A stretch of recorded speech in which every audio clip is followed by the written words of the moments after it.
Bom, pessoal, 1 Coríntios capítulo 14. Eu não vou ler o capítulo todo e eu quero pontuar apenas alguns versículos, do 1 ao 5. Segue a caridade e desejai os dons espirituais, mas principalmente que profetizes.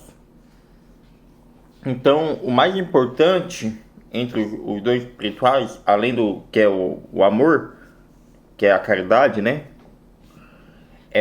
Depois do amor vem a profecia, profetizar na vida das pessoas. Ele fala do dom de falar em línguas. Então ele explica que quem fala em línguas, ele não fala aos homens, mas fala a Deus. Porque nenhum homem o entende, sendo que em espírito ele fala mistérios.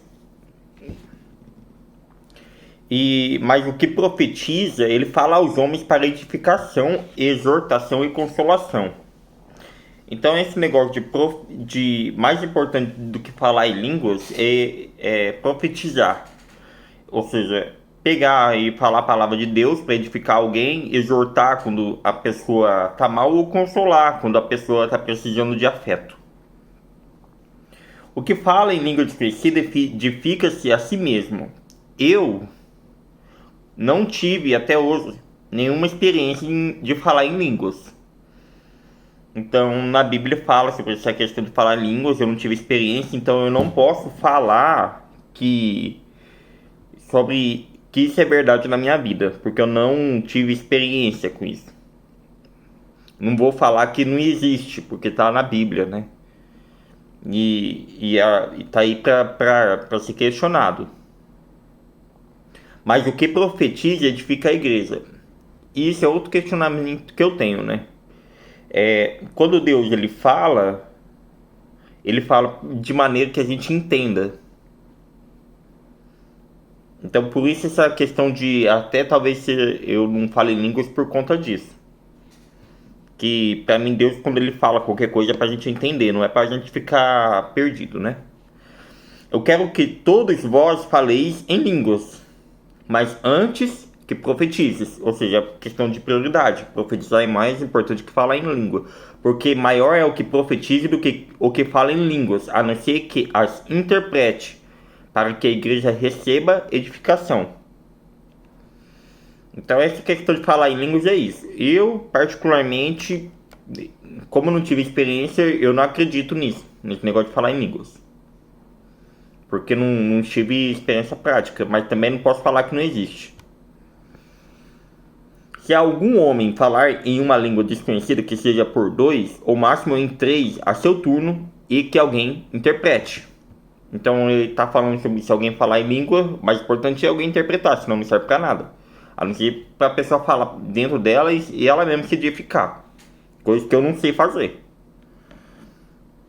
Mas se não houver intérprete, que permaneça em silêncio na igreja, e fale consigo mesmo e com Deus. E falem 2 ou 3 profetas e os outros julguem. Ou seja, não é porque alguém é considerado profeta, que está profetizando lá na frente, que está certo. Que outros profetas ou outras pessoas que acredito que tem um dom de profetizar, julguem o que a pessoa está falando, porque às vezes a pessoa ela não está falando mediante espírito, está falando mediante a carne. Se alguma coisa for revelada ao outro que está sentado, primeiro permaneça em silêncio. O que ele está falando aqui? Sobre as ordens das coisas, né?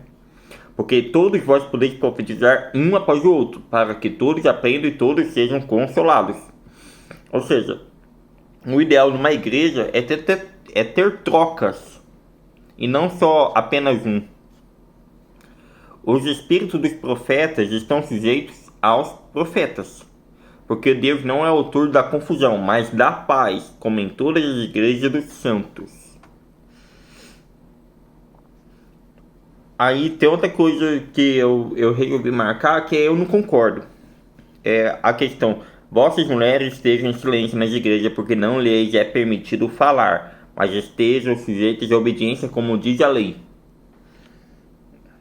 É aquela coisa de subjugar a mulher, né?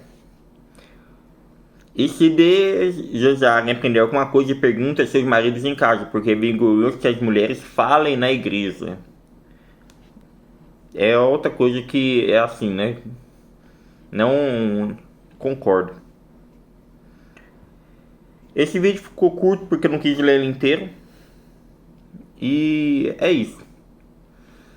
É mais pra tá citando mesmo. Valeu.